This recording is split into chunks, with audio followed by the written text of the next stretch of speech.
Imagina que tu apellido puede abrirte puertas o condenarte para siempre. Que una sola firma en un periódico, una frase escrita con tinta negra, pueda convertirte en objetivo de una ciudad entera. Y ahora imagina que, aún así, sigues escribiendo, sigues hablando, sigues eligiendo bando una y otra vez, mientras el suelo de España se agrieta bajo tus pies. Manuel Aznar no nació con un destino heroico. Nació con una urgencia: sobrevivir sin dejar de ser alguien. Y esa urgencia lo perseguirá desde el primer día, como un reloj que no se ve pero que siempre está contando. El 9 de enero de 1894, en una España que todavía se creía imperio, aunque ya olía a derrota, nace Manuel Aznar Zubigaray. El País Vasco no es un decorado, es un carácter. Allí la identidad se discute en la mesa, en la calle y en la prensa. Y la prensa para un joven con ambición es un arma, no un adorno. Un arma que dispara ideas, que hiere reputaciones, que levanta o derriba gobiernos. Manuel crece en un mundo donde el prestigio se gana con palabras, pero también se paga con enemigos. Desde muy pronto entiende algo que muchos tardan décadas en aprender.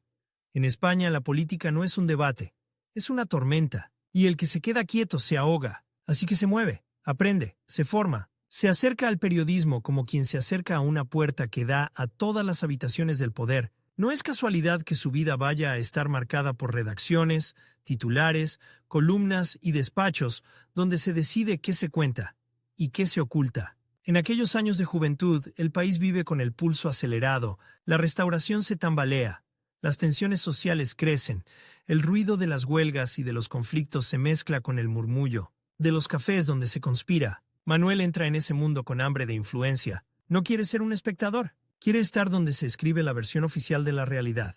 Y entonces aparece el primer gran conflicto real de su vida.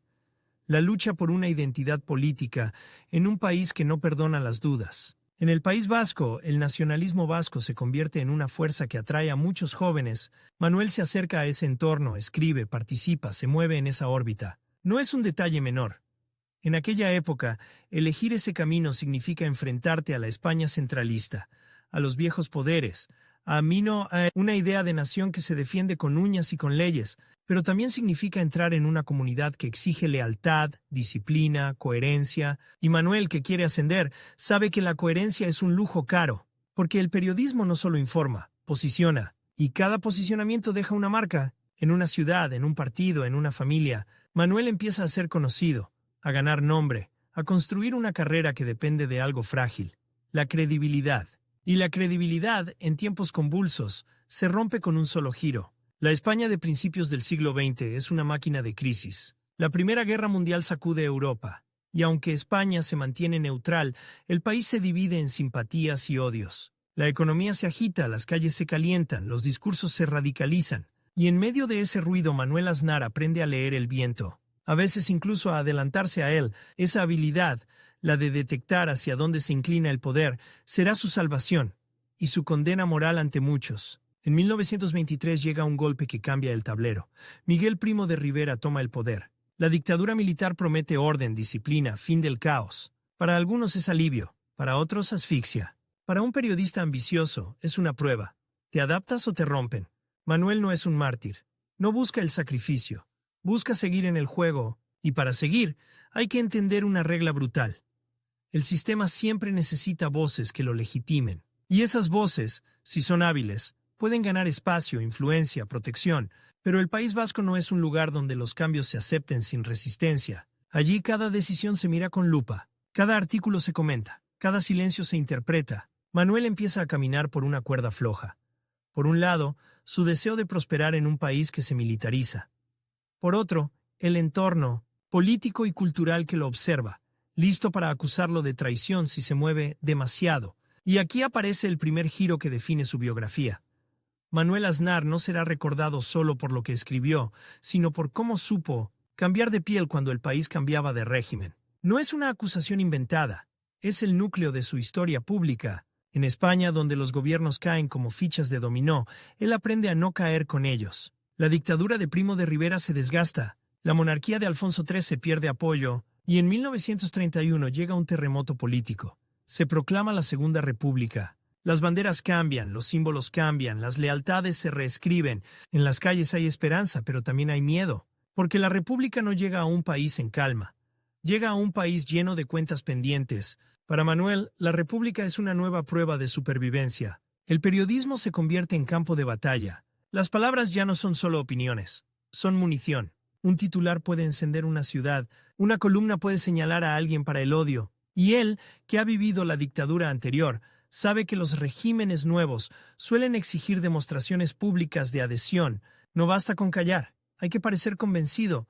En esos años España se polariza con una velocidad que asusta.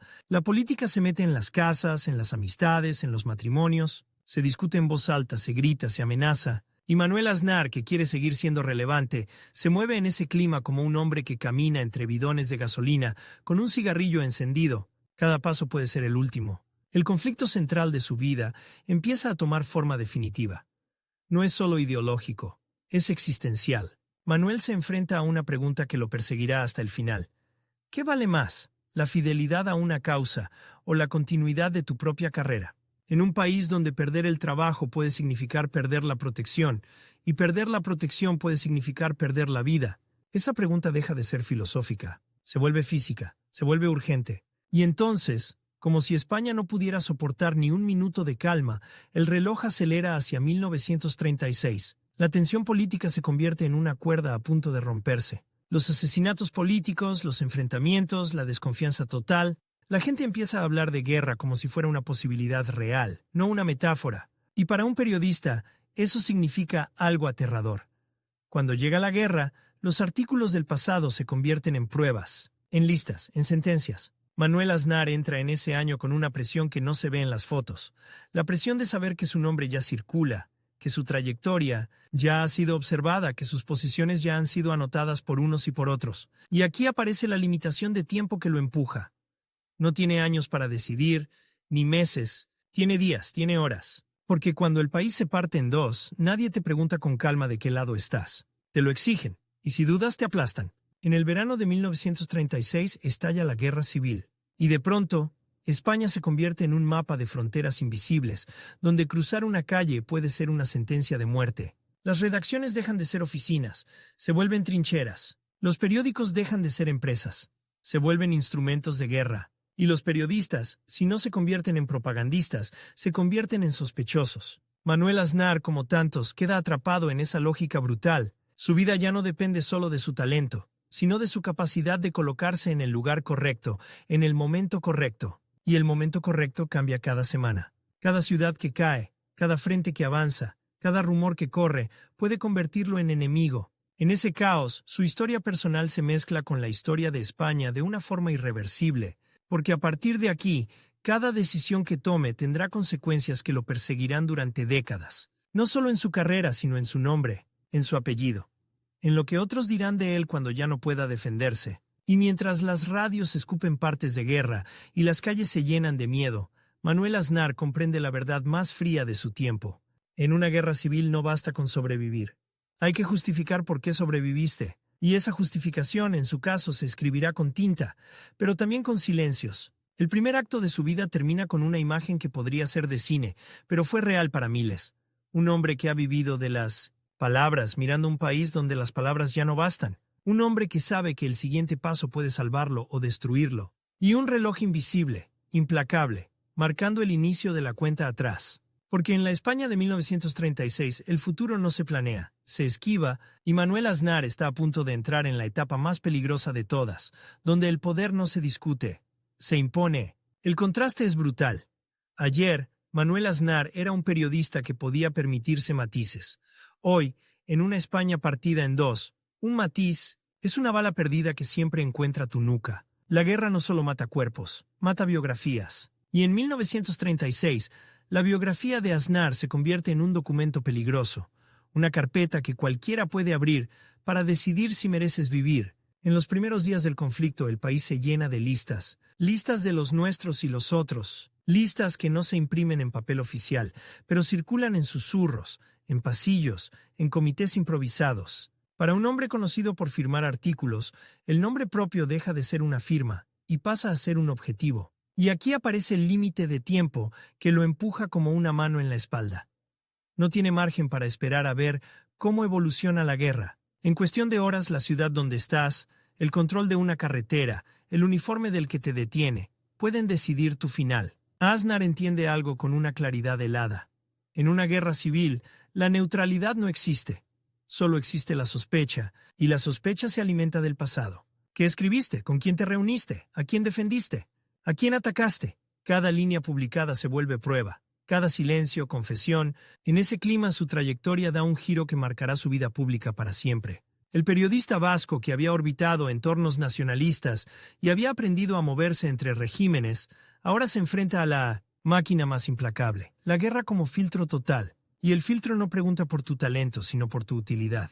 La prensa deja de ser un espacio de debate y se convierte en un frente. Los periódicos son armas, las radios, artillería, la propaganda, un suministro tan vital como el pan. Aznar se coloca del lado del bando sublevado y empieza a desempeñar un papel que lo acerca al núcleo duro del nuevo poder en construcción. No es un ascenso limpio ni tranquilo, es un ascenso en medio del humo, con el ruido de los fusilamientos al fondo y el miedo como banda sonora. Su pluma se vuelve parte del engranaje que busca legitimar la causa nacional, explicar la guerra, justificarla, convertirla en relato. Y en ese momento, el conflicto central de su vida se vuelve irreversible.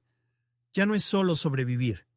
Es sobrevivir quedando atado a un bando que exige lealtad absoluta y memoria selectiva. Porque el nuevo poder no solo quiere ganar el territorio, quiere ganar el lenguaje, quiere que las palabras patria, orden, España signifiquen una sola cosa. Y para eso necesita escritores, periodistas, voces capaces de convertir el caos en destino. Aznar, que siempre supo leer el viento, ahora no solo lo lee, lo impulsa, y cuanto más se implica, más se cierra la puerta de retorno. En una guerra, cada paso hacia adelante quema el puente detrás de ti, el frente avanza, retrocede, vuelve a avanzar, las ciudades cambian de manos, y con cada cambio cambia también el riesgo. Hay una imagen que resume la época, una maleta siempre medio hecha, no por viajar, sino por huir. Aznar vive en esa España donde la vida cabe en un equipaje, y la muerte puede estar en un control de carretera. Y aún así, escribe.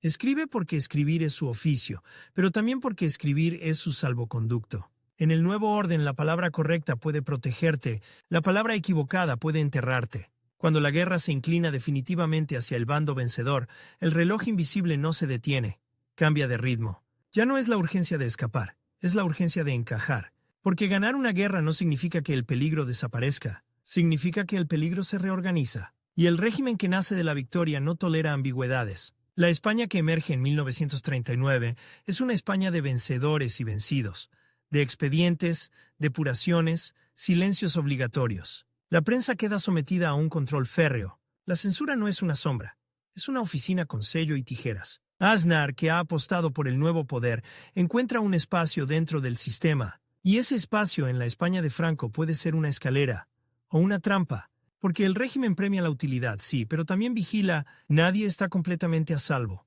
La lealtad se demuestra cada día, y la sospecha puede caer incluso sobre los leales, si alguien decide que conviene apartarlos. En ese contexto, su carrera se desplaza hacia un terreno donde la palabra se mezcla con el Estado, la diplomacia y la representación exterior. No es un cambio menor. Es pasar de escribir para convencer a españoles, a hablar por España ante el mundo. Y el mundo en 1939 no es un salón elegante, es un campo minado. Europa está a punto de arder en una guerra aún más grande. Las potencias se alinean, los mapas se redibujan, y España, recién salida de su propia carnicería, queda aislada, empobrecida, vigilada por todos. Aquí llega uno de los giros más inquietantes de su biografía. El hombre que había aprendido a sobrevivir en la tormenta interna de 1900, España, ahora debe ayudar a que el régimen sobreviva en la tormenta internacional, y eso exige una habilidad distinta. No solo convicción, sino máscara. Porque fuera, la imagen de la España franquista es un problema. Un país asociado a la represión, a la victoria militar, a la falta de libertades. Un país que, en plena Segunda Guerra Mundial, debe moverse con cuidado para no quedar aplastado por el choque de gigantes. Aznar se convierte en una pieza útil, alguien capaz de hablar, de escribir, de negociar, de presentar una cara razonable del régimen, y esa utilidad lo impulsa. Su vida se llena de recepciones, informes, telegramas, conversaciones donde cada palabra pesa, pero no hay glamour real, hay tensión. Porque en diplomacia, un error no se paga con una crítica en un periódico. Se paga con una crisis, con un castigo, con el fin de tu carrera. Y en un régimen autoritario, el fin de tu carrera puede significar algo más, el fin de tu protección. Mientras Europa se desangra, España juega a la supervivencia. El régimen coquetea con el eje, luego se repliega, luego busca no hundirse con los derrotados. Y en ese vaivén, los representantes del Estado deben ajustar el discurso sin que parezca ajuste, deben cambiar el tono sin admitir que cambian, deben reescribir el relato sin que se note la goma de borrar. Aznar, experto en adaptaciones, se mueve en ese terreno con una mezcla de habilidad y riesgo, pero el verdadero golpe llega cuando termina la Segunda Guerra Mundial. El mundo mira a los regímenes autoritarios con una hostilidad nueva. La España de Franco queda señalada, aislada, convertida en un paria diplomático durante un tiempo. Y aquí el conflicto se vuelve casi físico. ¿Cómo vendes al exterior un régimen que el exterior no quiere comprar? ¿Cómo consigues oxígeno para un país que el mundo quiere dejar sin aire? Aznar participa en ese esfuerzo de supervivencia internacional. Su papel, como el de otros diplomáticos del régimen, es construir puentes donde hay muros, buscar interlocutores donde hay puertas cerradas, y hacerlo sin mostrar desesperación, porque la desesperación se huele. En esos años, la diplomacia española es una carrera contra el tiempo. Si el aislamiento se prolonga, el país se hunde más. Si se rompe, demasiado pronto el régimen se fortalece. Y en medio, hombres como Aznar, que deben ser convincentes sin ser transparentes. La tensión aumenta con cada cambio de escenario. La Guerra Fría transforma el tablero. De pronto, lo que ayer era intolerable se vuelve útil. El anticomunismo se convierte en moneda de cambio. Y España, que había sido marginada, empieza a encontrar rendijas por donde colarse. No por simpatía, sino por interés. Ese es otro giro cruel de la historia. El régimen no se rehabilita por volverse más libre, sino porque el mundo cambia de enemigo principal. Aznar, en ese nuevo contexto, gana relevancia. Su experiencia, su capacidad de discurso, su conocimiento del lenguaje político, lo convierten en un activo. Pero el precio es alto. Cada avance exterior refuerza el interior. Cada acuerdo, cada reconocimiento, cada fotografía oficial es también una victoria simbólica del régimen. ¿Y él está ahí, ayudando a construir esa normalidad? Sin embargo, incluso en la cima de la utilidad, el peligro no desaparece, porque el franquismo es un sistema de equilibrios internos, de familias políticas, de rivalidades soterradas. La lucha no siempre es visible, pero existe. Militares, falangistas, tecnócratas, católicos influyentes, todos compiten por espacio, no por influencia, por el oído del poder. Y en esa competencia, un diplomático puede ser usado como ficha. Hoy te necesitan, mañana te sacrifican. Aznar aprende a navegar también esa guerra silenciosa. Su arma sigue siendo la misma, la palabra, pero ahora la palabra no se publica. Se susurra en despachos, se redacta en informes, se negocia en frases cuidadosamente ambiguas. Y esa ambigüedad, que en democracia puede ser arte, en dictadura es supervivencia. El tiempo, mientras tanto, no perdona. Los años pasan, el régimen se consolida, la España de posguerra se transforma lentamente, y Aznar, que empezó como periodista en un país convulso, se ha convertido en un hombre del Estado en un país controlado. Su vida ya no es la de un joven que busca un lugar, es la de alguien que ya está dentro, y que sabe que salir puede ser tan peligroso como entrar. Y justo cuando parece que su trayectoria se estabiliza, aparece el elemento que mantiene el suspense: la memoria, porque la memoria no se queda quieta. Los exiliados recuerdan, los vencidos recuerdan, los antiguos compañeros del País Vasco recuerdan, y en cada recuerdo su figura se reinterpreta.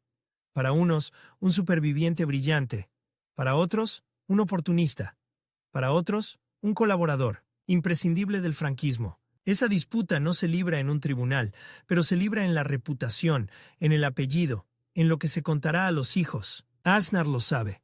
Y por eso su vida pública se vuelve también una vida de control del relato, no solo representar a España, representarse a sí mismo, mantener una coherencia aparente en una biografía hecha de cambios, porque en España la gente perdona muchas cosas, menos que parezcas haber estado siempre del lado ganador. La segunda parte de su vida se cierra con una sensación inquietante. Manuel Aznar ha logrado lo que muchos no lograron: seguir en pie, ascender, convertirse en pieza del poder. Pero lo ha hecho en el único tablero donde cada victoria tiene sangre en las esquinas. Y el reloj invisible sigue ahí, marcando otra cuenta atrás, no la de la guerra, sino la del futuro. Porque el régimen que hoy lo sostiene no será eterno. Y cuando cambie el viento otra vez, la pregunta volverá con más fuerza que nunca: ¿qué queda de un hombre cuando el país decide reescribir su historia? La primera vez que Manuel Aznar entiende de verdad lo que significa trabajar para el Estado, no es en un despacho con banderas, sino en una mesa donde el papel tiembla, no por el frío, sino por el peso de lo que está escribiendo. Afuera, Europa se recompone a golpes. Adentro, España intenta respirar con un pulmón aplastado por el aislamiento. Y él, que empezó persiguiendo titulares, ahora persigue algo más difícil: legitimidad. Porque en la posguerra, una frase puede abrir una frontera o cerrarla durante una década. El régimen necesita una cosa con urgencia casi biológica: que el mundo deje de mirar a España como a un cadáver político. Y ahí aparece Aznar, con su talento más peligroso: saber decir lo que conviene sin que se note la costura. Su oficio ya no consiste en contar lo que pasa, sino en fabricar una versión de lo que pasa que sea aceptable para quien decide si te compra, si te invita, si te reconoce. La diplomacia, en su caso, no es un salón, es una trinchera con alfombra. En los años 40, la España de Franco carga con una etiqueta que quema: vencedora de una guerra civil, autoritaria, represiva, sospechosa de simpatías con el eje. Y cuando termina la Segunda Guerra Mundial, el golpe es seco. El mundo que nace en 1945 no quiere sentarse con quien huele a fascismo. La ONU se convierte en un club al que España no entra. Las embajadas se enfrían. Las puertas se cierran con una cortesía que duele más que un portazo. Y en ese clima, cada representante exterior del régimen vive con un reloj en la garganta. Si no consiguen romper el cerco, el país se asfixia. Si lo rompen demasiado pronto, el régimen se fortalece sin pagar precio interno. Es una carrera contra el tiempo en la que nadie te aplaude, pero todos te vigilan.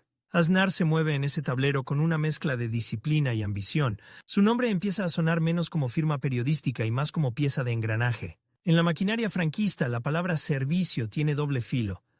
Te eleva, pero también te ata, y él lo sabe. Por eso su estilo se vuelve más frío, más calculado.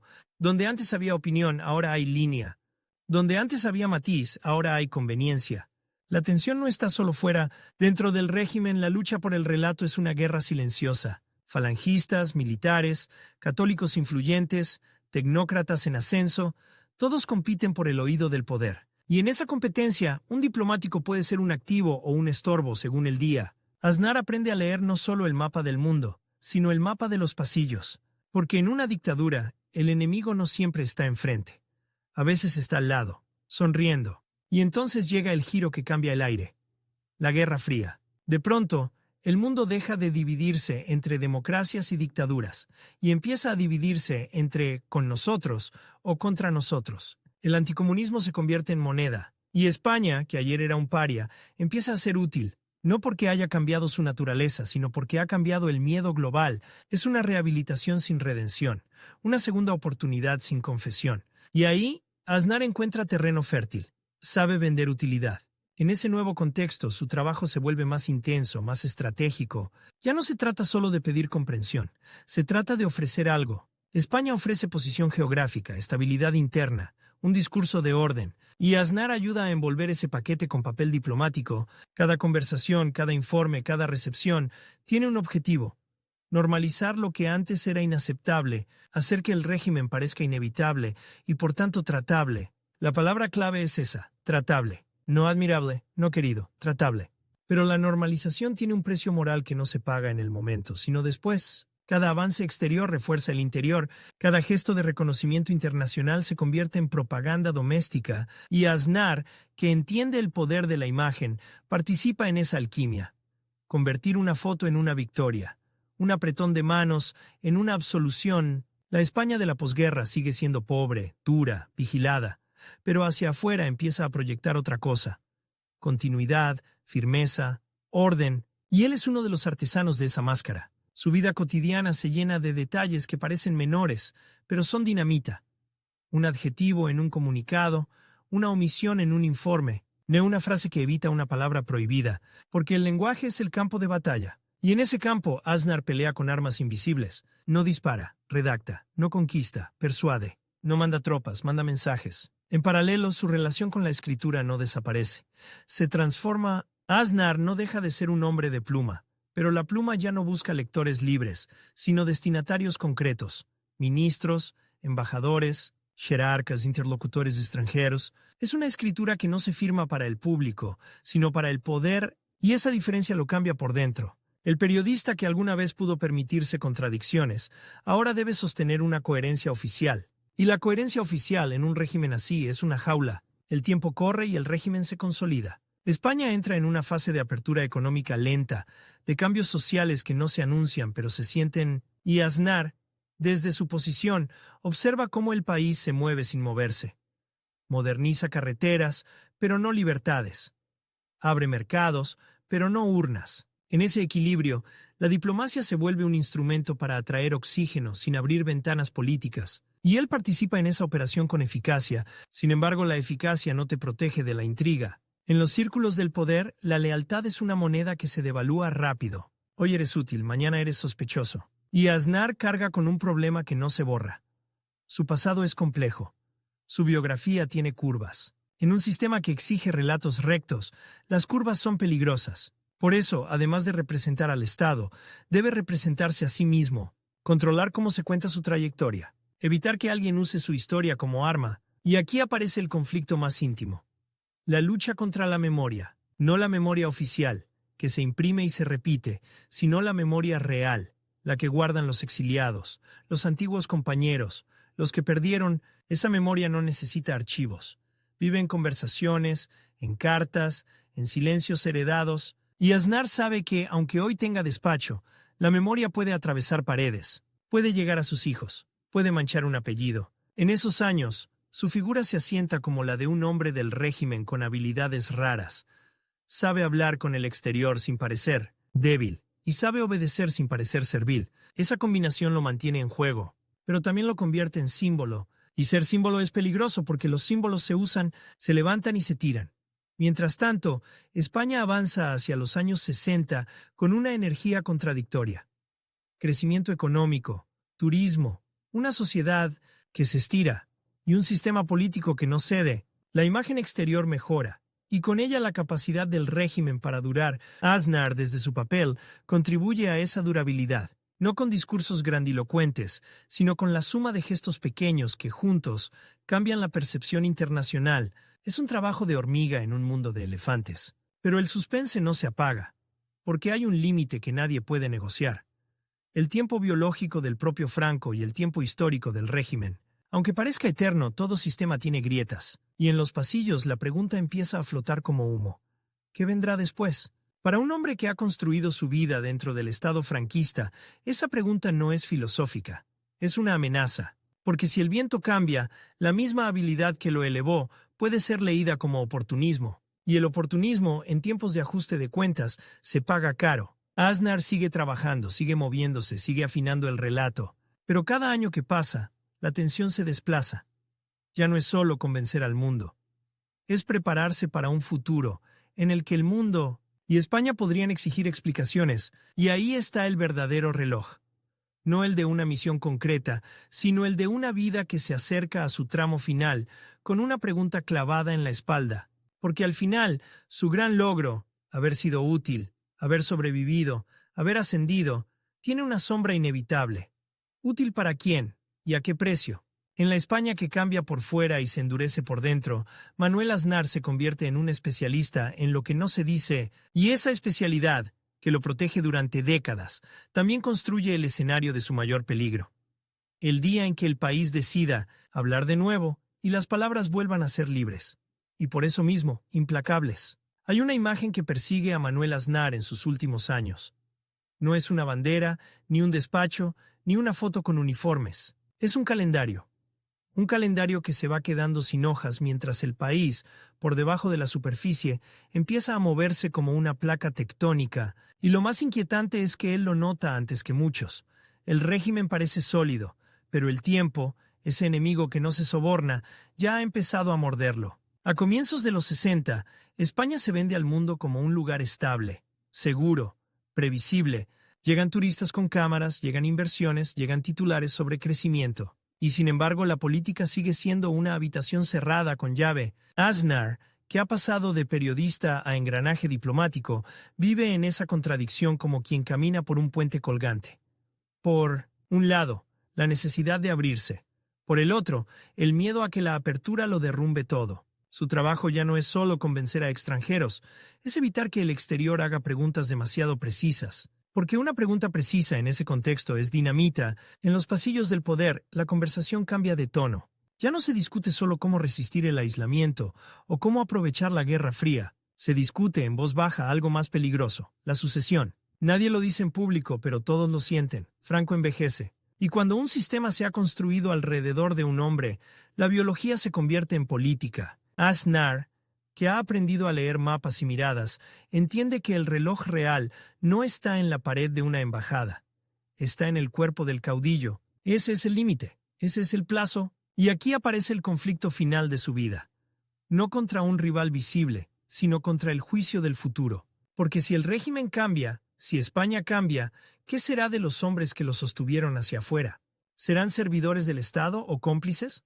La diferencia entre una palabra y otra puede decidir la memoria de una familia, y Aznar lo sabe con una lucidez que duele. En esos años, su figura se asienta como la de un veterano del aparato exterior.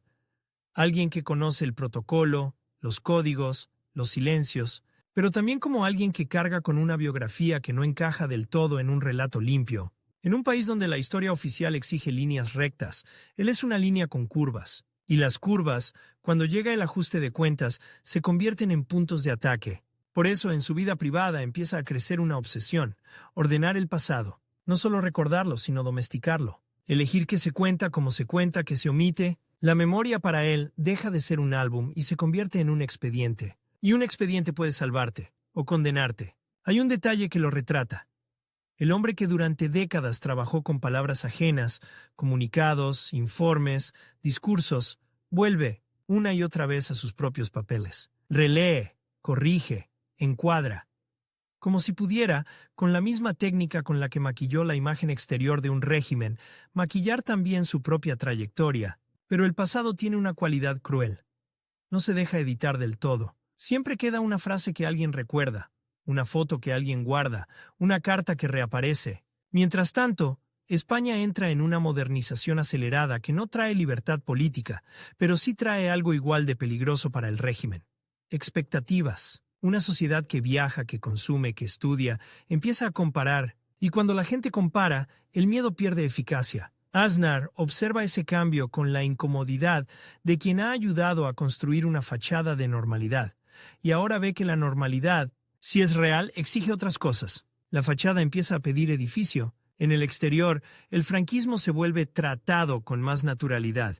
Ya no es el paria absoluto de 1945, pero esa normalización tiene un reverso.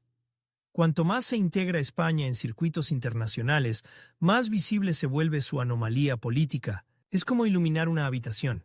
Lo que antes se intuía, ahora se ve, y Aznar, que ha sido artesano de la aceptación, se encuentra con una paradoja. Su éxito hace más difícil seguir escondiendo lo que se quería esconder. En los últimos años de su carrera, su papel ya no tiene el brillo de la conquista diplomática. Es más bien el trabajo de contención. Mantener equilibrios, evitar escándalos, sostener una imagen que empieza a crujir, y en esa contención hay un desgaste íntimo, porque sostener una máscara durante décadas no solo cansa, te cambia la cara. El giro más inesperado no viene de un enemigo extranjero ni de una crisis internacional. Viene de algo doméstico y silencioso. La conciencia de que el apellido, ese escudo que parecía sólido, puede convertirse en pregunta. Aznar no es ingenuo. Sabe que los hijos heredan más que bienes. Heredan relatos. Y también heredan sospechas. En una España que algún día podría hablar sin miedo, el pasado de los padres se convierte en material inflamable. Así, su vida entra en una fase extraña. Por fuera, estabilidad. Por dentro, urgencia. Urgencia por dejar todo en orden. Urgencia por fijar una versión. Urgencia porque el tiempo no lo alcance. Porque el tiempo cuando alcanza no negocia. Y entonces llega 1965 como una sombra larga. Franco está enfermo. El país contiene la respiración. Los hombres del régimen miran hacia adelante con una mezcla de esperanza y terror. Esperanza de continuidad, terror de ruptura. Para Aznar, esa tensión es personal. Si el régimen se transforma, su vida entera cambia de significado. Lo que fue servicio puede pasar a ser responsabilidad. Lo que fue habilidad puede pasar a ser cinismo. Y él ya no tiene décadas para reescribir nada. Tiene meses, quizás semanas. En ese tramo final, su salud también se convierte en un reloj. No es solo el reloj de España, es el suyo. La biografía, que durante años pareció una escalera, se revela como un pasillo que se estrecha, y en un pasillo estrecho cada recuerdo pesa más. Manuel Aznar muere el 5 de enero de 1975. La fecha es un golpe seco por su posición en el calendario. Apenas empieza el año, y sin embargo su vida se apaga. Y lo más inquietante es lo que viene después. Muere antes de ver el final del franquismo. Muere antes de la muerte de Franco, que ocurrirá en noviembre de ese mismo año. Es decir, se va sin presenciar el momento en que el país, por fin, entra en la zona donde las palabras vuelven a cambiar de dueño. Ese detalle es casi cinematográfico y cruel. El hombre que ayudó a sostener la imagen exterior del régimen no llega a ver el instante en que esa imagen deja de ser útil, no llega a ver el comienzo de la transición, no llega a escuchar el nuevo vocabulario político que se abre paso, se queda en el umbral, como si el tiempo le hubiera concedido una salida antes del juicio. Pero la muerte no cierra una historia cuando hay un apellido de por medio. La figura de Aznar queda suspendida en una ambigüedad que España tardará décadas en digerir. Periodista brillante en su juventud, hombre de Estado en la dictadura, diplomático en la era de la rehabilitación internacional.